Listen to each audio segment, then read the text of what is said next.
Hey, what's going on, everyone? Axel here. So, as you may or may not have heard, GameStop is closing about 150 stores across the US, and this has sparked a reaction from the gaming community.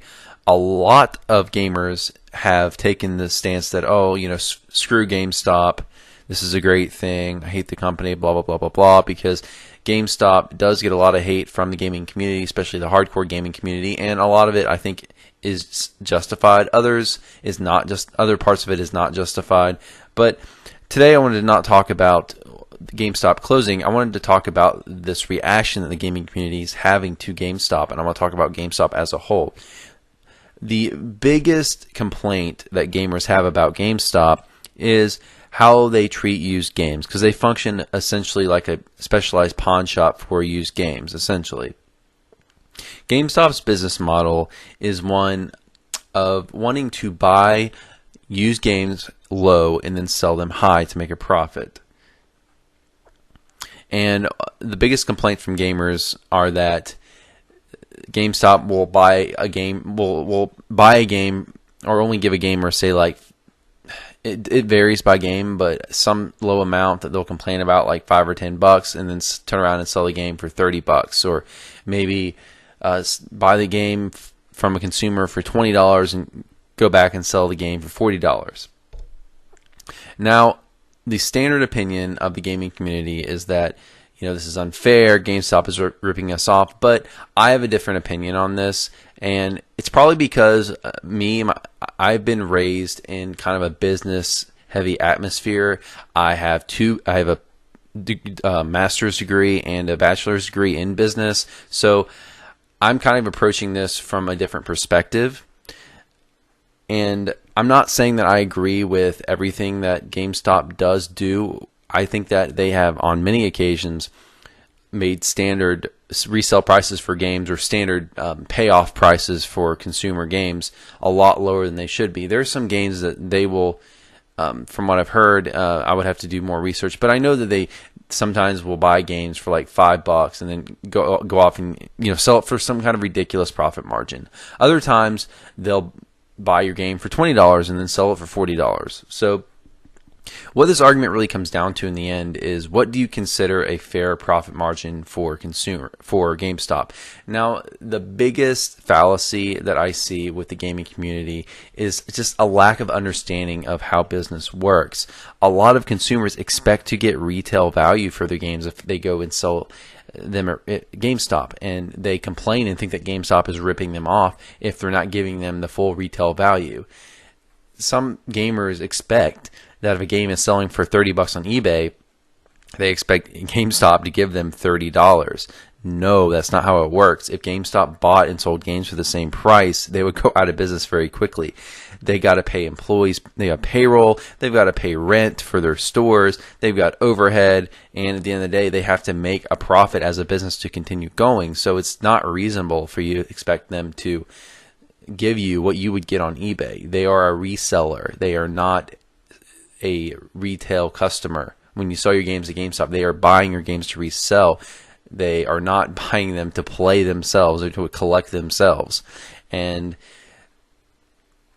there are other options other than GameStop. If you want to get the full retail value out of your game, you need to put the work in. What a lot of consumers, a lot of gamers, a huge amount of gamers don't understand is that getting retail value, full retail value, out of an item in any form of business takes work. It takes a lot of work.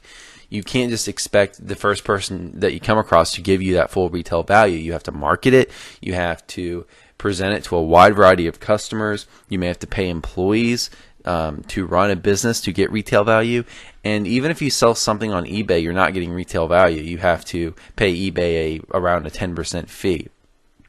That said, you can usually get more money off of eBay than going through GameStop.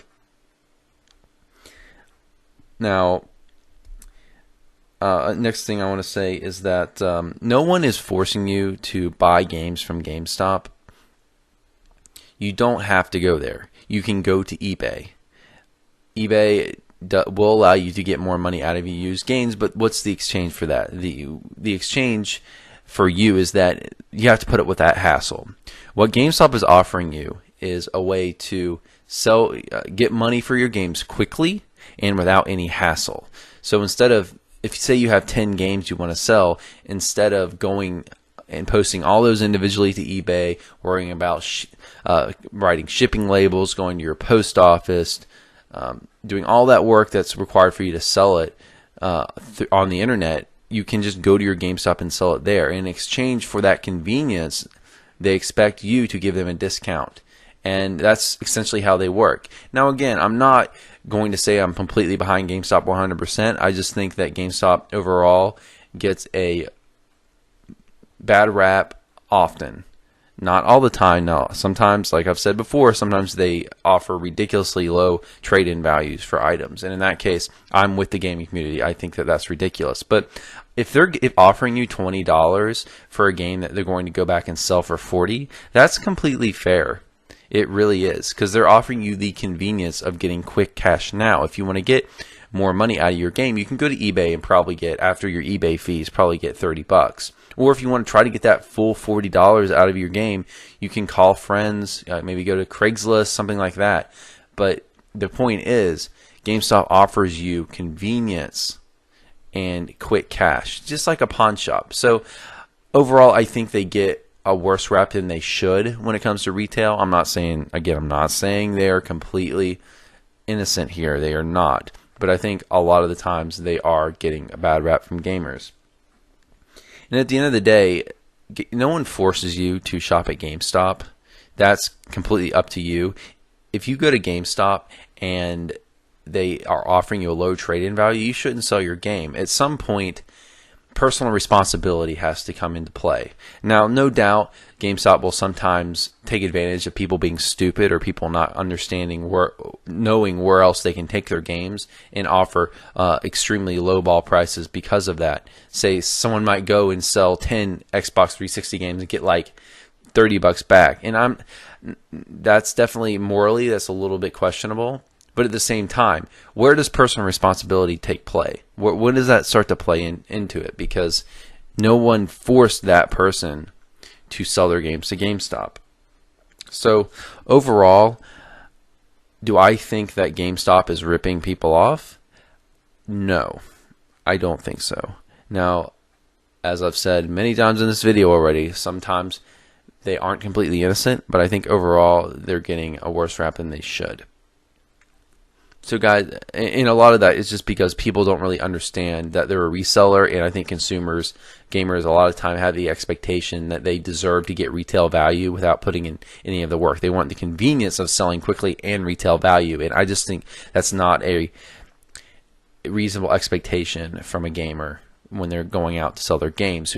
You can either get quick cash by selling to a pawn shop or GameStop, or you can put the work in, post your stuff to eBay, post it to Craigslist, and get more money for your games. The option is yours. No one forces you to sell at GameStop. So guys, that's going to be it for this video. I hope you enjoyed. Please leave your comments below. Let me know what you think about this. I'm sure the majority of you will disagree with me because I'm coming at this from an unpopular point of view. But I'd like to hear your comments anyways. And as always, please like the video if you enjoyed. Please share, subscribe, and follow me on social media. You can usually find a lot more frequent updates on my Twitter at Axel Alexander if you want to see quick updates for my videos, whereas you might not see them if you aren't following me on social media, because the only other way you'd see it probably is by going straight to your YouTube subscription feed. So guys, that's going to be it. Hope you enjoyed. That's all for today. You all have a good one. Take care.